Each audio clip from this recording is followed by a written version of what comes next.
Unless there is a war or an extreme national emergency, visas to nationals of another country are typically not suspended.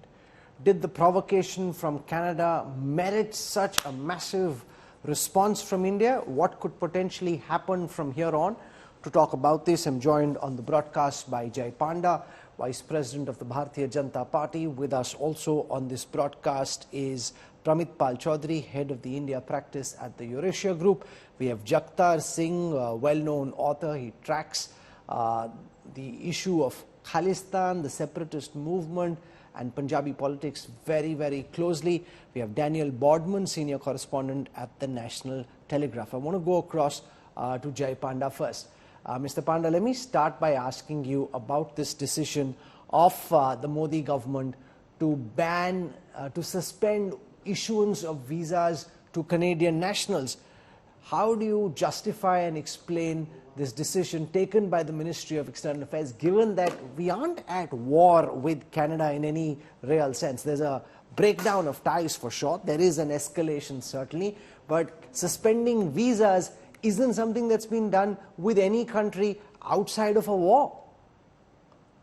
Well, you know, we have seen these hoardings in Canada where these extremists and terrorists are openly asking to murder Indian diplomats.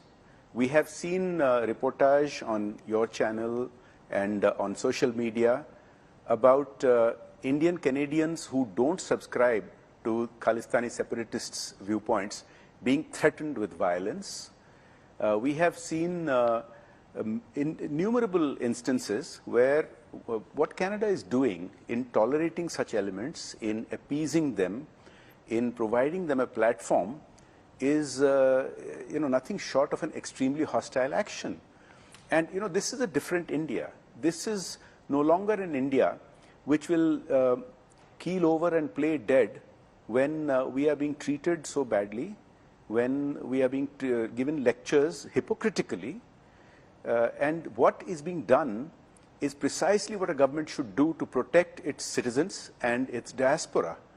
And so it makes sense because so many of these terror operations in India have happened with planning in Canada, with involvement of terrorists who are sheltered in Canada.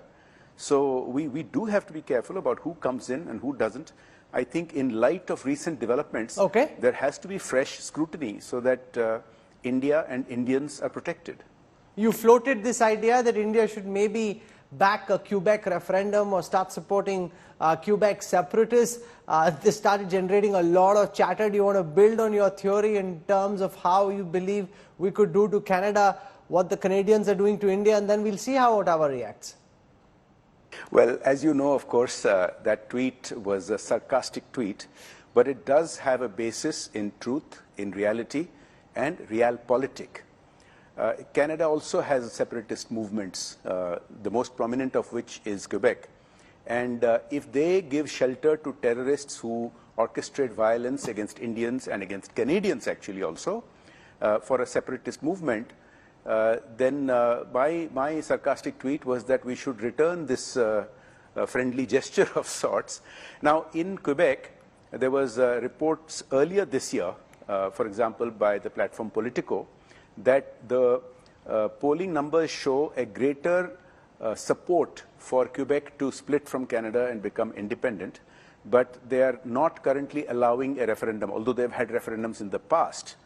And so I have suggested that certainly there are many Indians who have the capability to facilitate an online referendum for Quebec. And there are elected representatives in Canada, such as Paul Plamondon of the Parti Québécois, who is an elected legislator in Canada, who has been going around meeting political leaders in Europe and other places to explain their position. And so I've said certainly we should also be open to hearing their position, and I would be more than happy to host an interaction here in Canada to listen to them. You've spoken about receiving a threat and whoever called saying that they'll do to you what they did to Naba Das, the slain Orissa cabinet minister, was shot by an ASI in broad daylight in your home state. How concerned are you by these threats, which somehow seem to have come soon after you put up the idea of a Quebec referendum?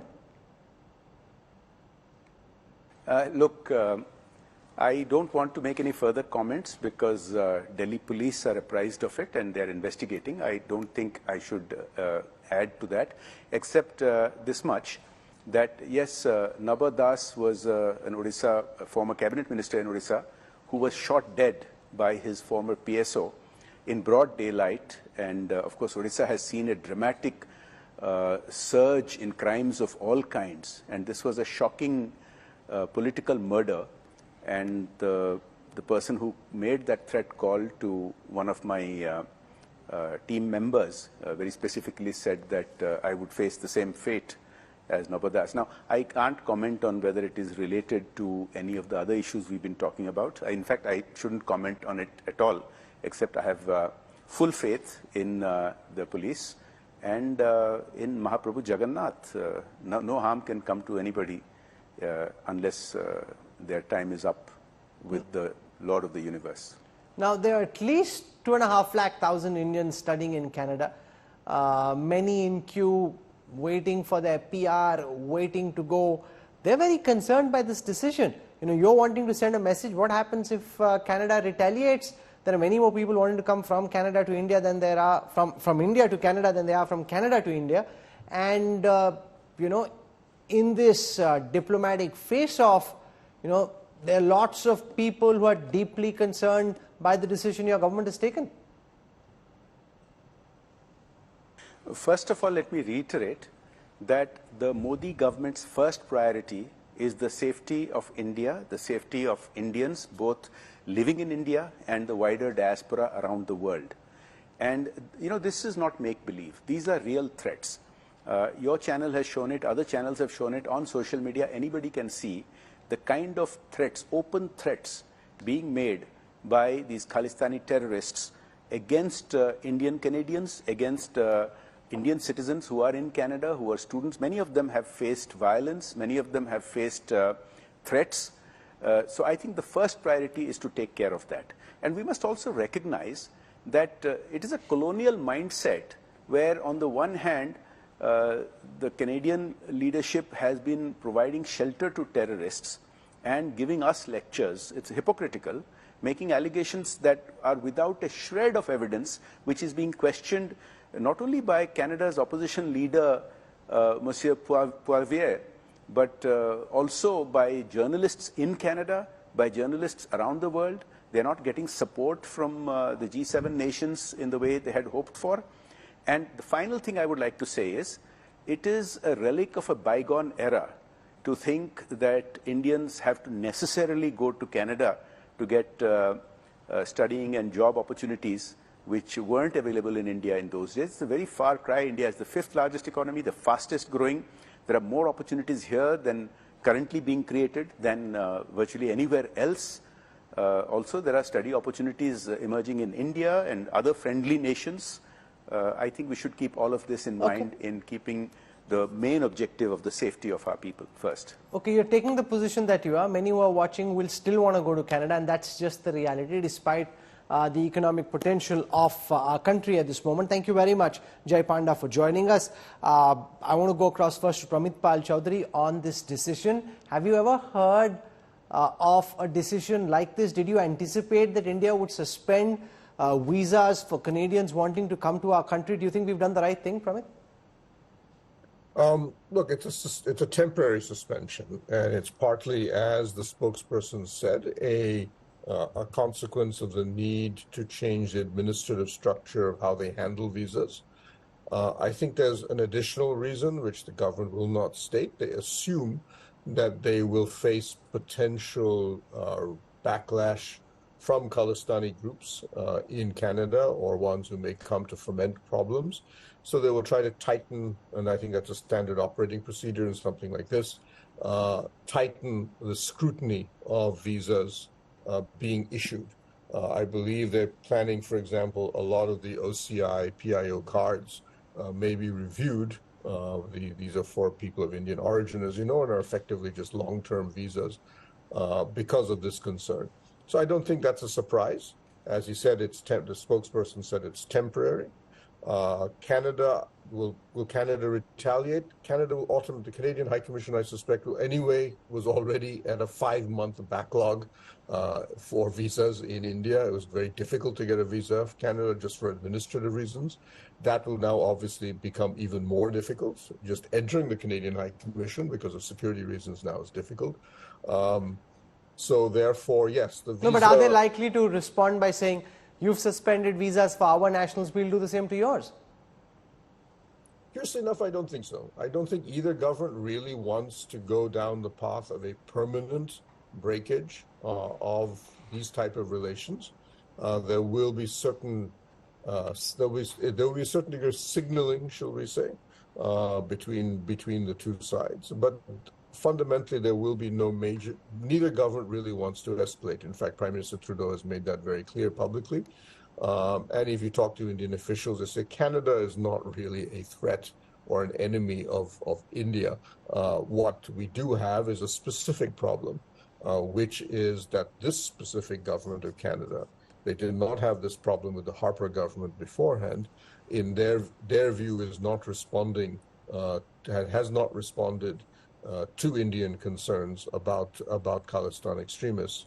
And keep in mind that while there has been references only to about the rhetoric and the language being used, that's not the real issue. The real issue is very straightforward. There have been at least 3 to 5 terrorist attacks in Punjab since 2016 in India.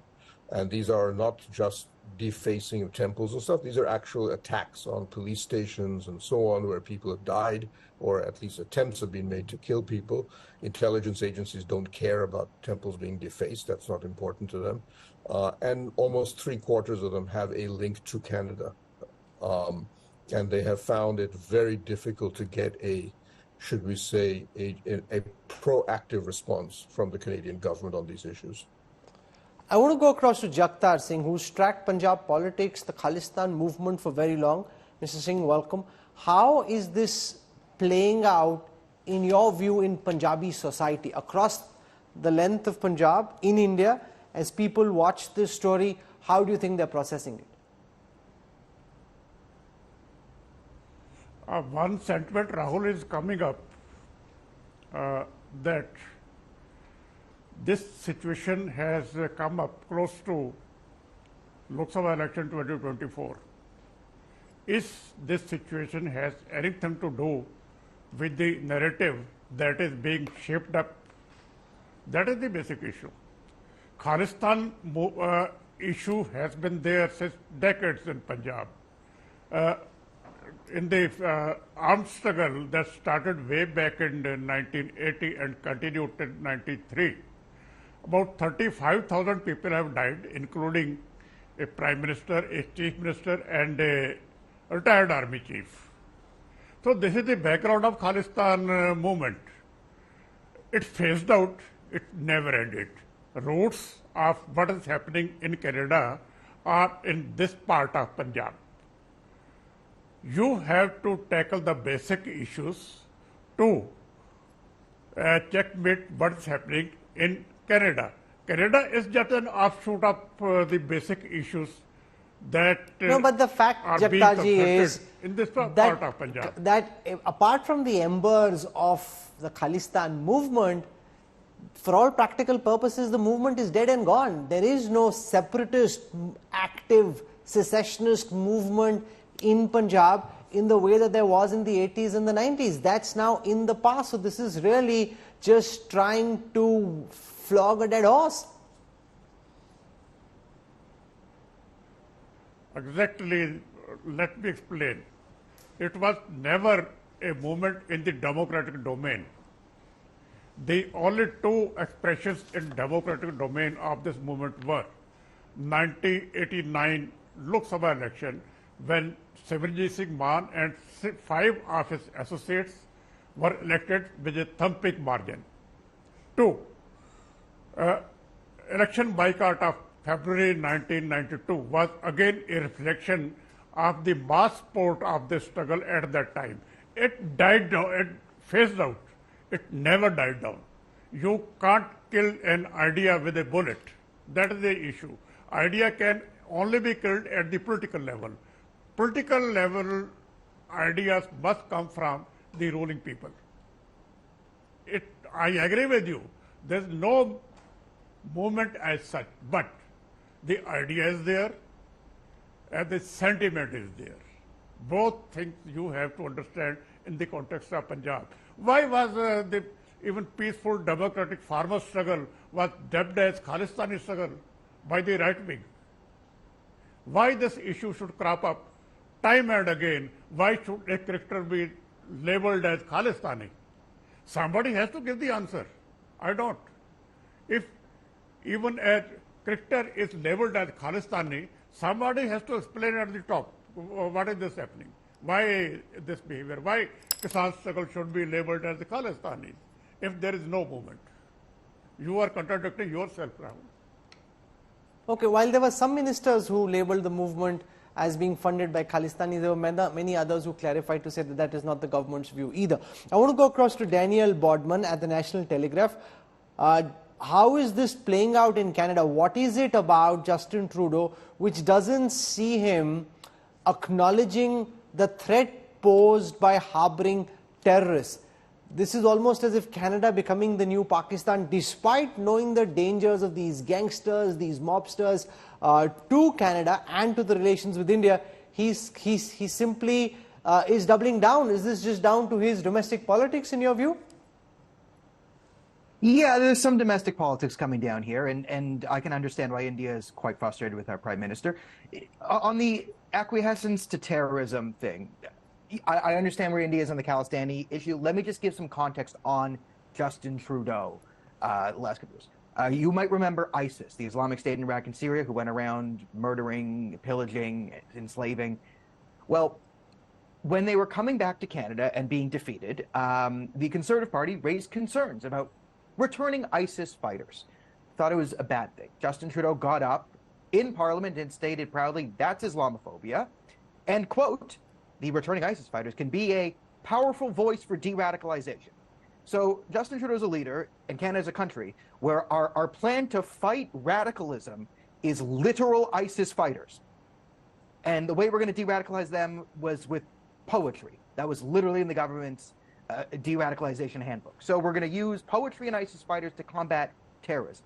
This is Justin Trudeau's Canada. So yeah, the Khalistani movement's been allowed to fester here since 1985, and when they blew up the Air India 182. And we like to dick our heads in the sand. The trial was an absolute miscarriage of justice. It was a catastrophe. Things were lost. Affidavits were thrown out due to political assassinations that should never have been thrown out. And only one guy ended up getting arrested and the rest got off scot-free. And they went on to grow the Khalistani movement, which has festered. As we said, we've ignored when they got on TV and said, Hindus, kill, kill, kill. And we just ignored. And then it is now manifested in this massive geopolitical conflict that we've gotten ourselves into, where we have the leader of the third party propping up the government. We're in a coalition, sort of, by not name. He's openly aligned kind of with the Khalistani movement. Took him 3 tries, took Jagmeet Singh 3 tries to say that blowing up an airplane was terrorism, bad, and not a conspiracy done by the Indian government. So this is like the second most powerful man in the country. And then you have Justin Trudeau, outside what the Justin Trudeau government is doing, Daniel, how is this being looked at by normal Canadians? Do they support the Trudeau government, or are they just tearing their hair apart and saying, don't you see the risk of supporting terrorists? So, again, the Canadian media landscape it doesn't like to talk about these issues. So a lot of Canadians are not even aware of the Khalistan thing, are just waking up to it and wondering what's going on. The media is portraying Najjar as Sikh religious leader. That's his official title in Canadian media. The allegations, the videos of him with AK-47s, those don't make it into Canadian media. It's just the pretty much the 75% of what goes through our mainstream media is kind of liberal government press releases by proxy. So to not see the danger in Canada, it can be understood. But Canadians are starting to wake up to this story because it's affecting them. The visas is a massive bloody nose to Canada. Canadians like to be seen as the reasonable younger brother to Americans where nothing bad ever happens and we're all very reasonable. Canadian society, let's say the elites, the upper middle class, they get really riled up when international media starts to cover Canada in a negative light. This is when they panic. So now that something actually is manifested, visas are being suspended, there's going to be real world consequences. People who have Indian friends, which is everyone in a metropolitan city in Canada, they're going to start to hear about it in their lives. They're not going to like it. So it's morning. It just started, but this is now huge news in Canada. It's going up. And this will, this will hurt Justin Trudeau, but he's so unpopular. He was at lowest popularity, 15 points underwater. The NDP is also collapsing. So he has this cult of personality left to support him, and they'll support him no matter what. So he was under fire for the Chinese foreign interference and the CCP, helping out the Liberal Party get elected. And, that might have taken him down. So he starts a brand new controversy by picking a fight with India. I'd say single-handedly, but maybe it's two of them. It's Justin and Jagmeet. It's two people versus the 1 billion plus people in India. And it's not going to go well for them. Canadians are not going to like this. We like being seen as a friendly country that gets along with everyone, and there's no problems here. We love maintaining that image. And when that image is threatened, Canadian society wakes up and then goes into self-correct mode. So I would expect the rhetoric in Canadian media to start to change over the next few days now that the average Canadian actually wants to know something about this story. It's affected them. So I went on from the beginning. I said, like, there's no game theory win scenario I can even fathom for Canada. Okay. By the way. So Veena Sikri, is Justin Trudeau just irritated with the way the Delhi trip went? His plane got stuck. He had to stay for a day and a half longer than he wanted to. Because between friendly countries, you don't typically name an officer, call him out as the raw station chief, ask him to go back. Even if you do it without naming and wanting to publicly shame someone. This is not, if this was, say, Pakistan or China, it would be slightly believable, but not between friends. Why do you think, in all your years of diplomatic experience, why do you think Trudeau is acting so peevishly? I think Trudeau is under great political pressure within Canada, as has just been mentioned by Daniel Boardman. His popularity ratings are all-time low, and he's facing great pressure from the pro-Khalistani member of his political alliance. Now, I think what the Khalistani group wants to do is by all means keep up international viewership for the Khalistani issue. But I think it is quite out of character for any country and unacceptable for any country to make that statement in Parliament with no evidence at all. You're saying credible allegations of a potential link and you call that evidence? This is absolutely unheard of in diplomatic parlance, where you actually are willing to bury your bilateral relations with that country for your own domestic considerations. And I think this is not a one-off issue, as Pramit has mentioned. I think the Canadian views on the Khalistanis go back to 1985, the Kanishka bombing, and after. Red corner notices approved by Interpol have been given to the Canadian government over the years about various Khalistani separatist and extremist activity in Canada. They have taken no notice of it. They've been ignoring it all the time. What do you think will happen next? Is Canada likely to retaliate? Will they also stop granting visas to Indians? Because that's what people who are watching at this moment are maximum concerned about.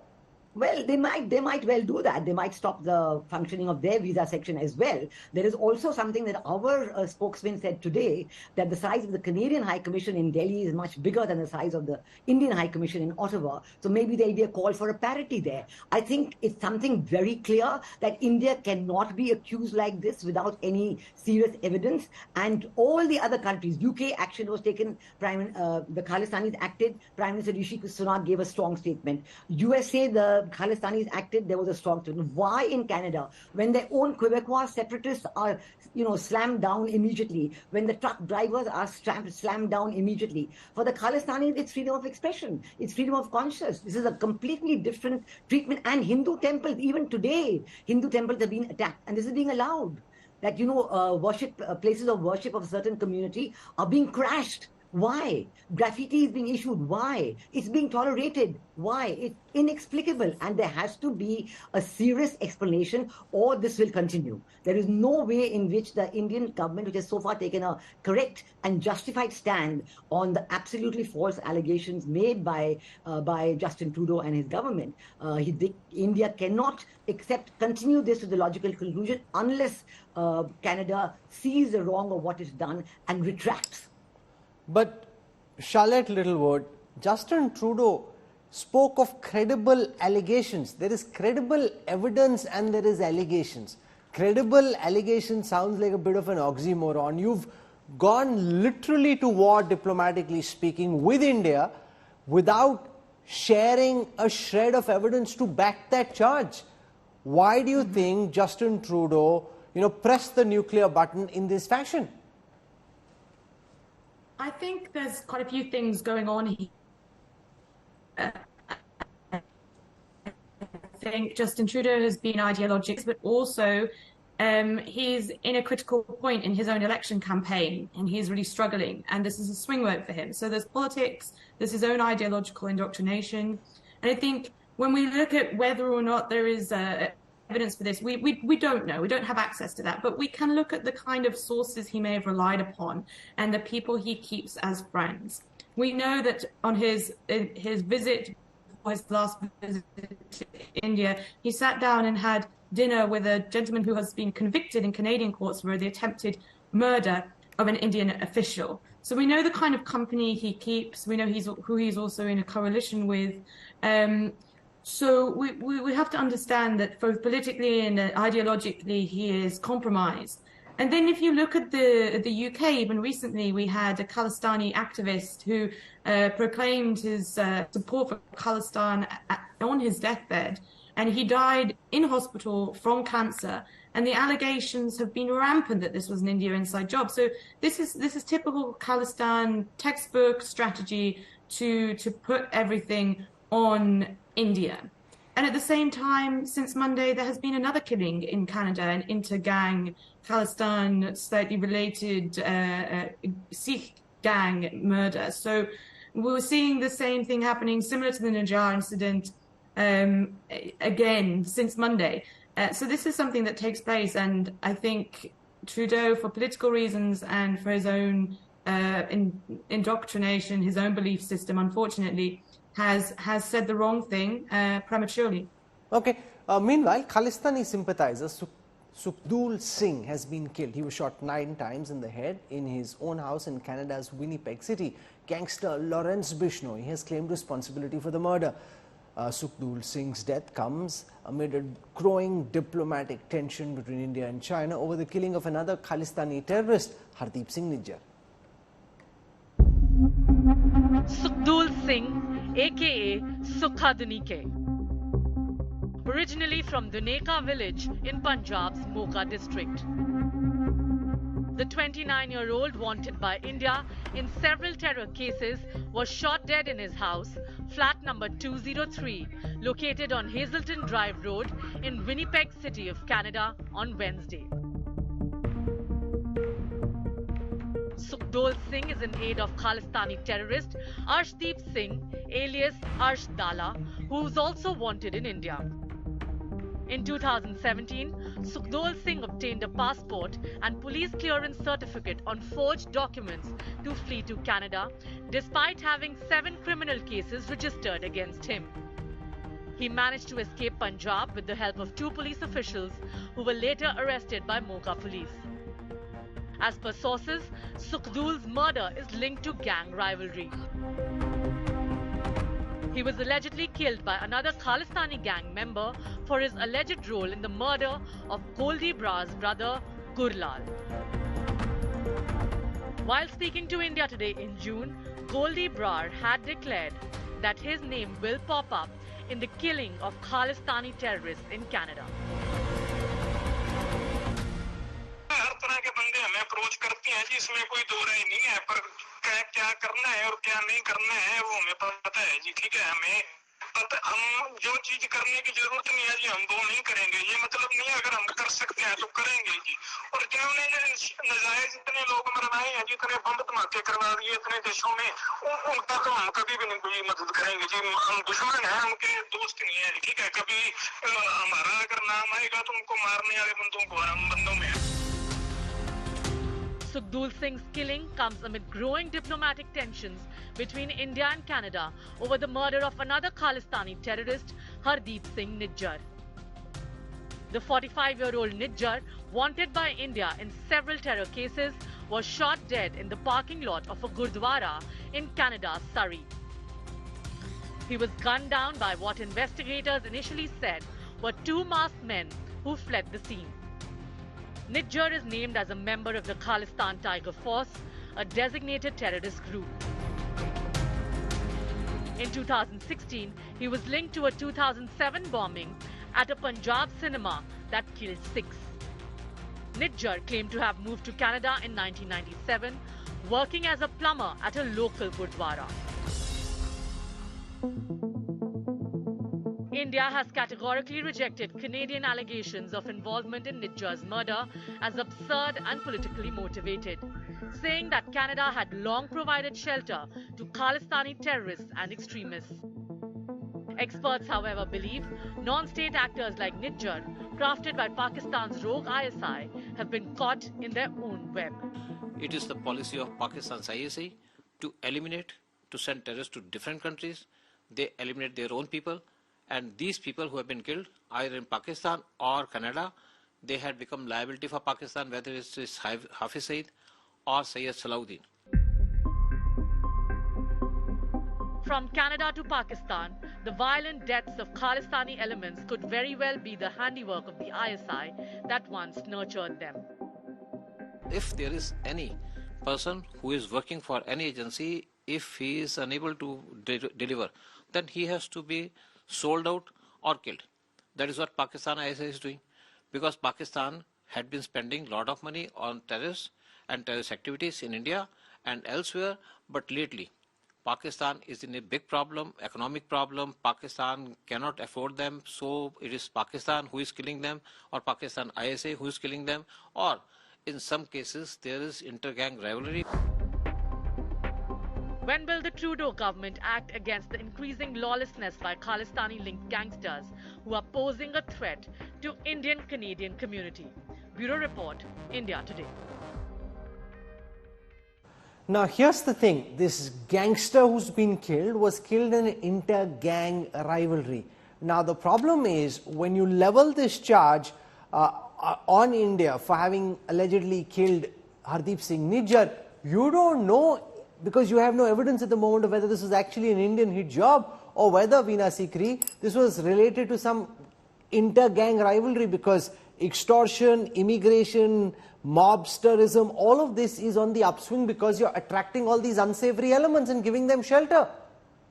Absolutely, absolutely. You know, the question of inter-gang rivalry was actually mentioned by former Chief Minister of Punjab, Captain Arindam Singh, 2 days ago, where he said that Hardeep Singh Nijjar was definitely killed by inter-gang rivalry and India had nothing to do with it. I mean, all the political parties in India are supporting the position of the government of India, and Shashi Tharoor made a statement today, Congress has made a statement, all the political parties are with the government on this. They're not going to stand for the Canadian government trying to make India into a scapegoat for their own problems. Why can't they control the lawlessness of the Khalistani supporters?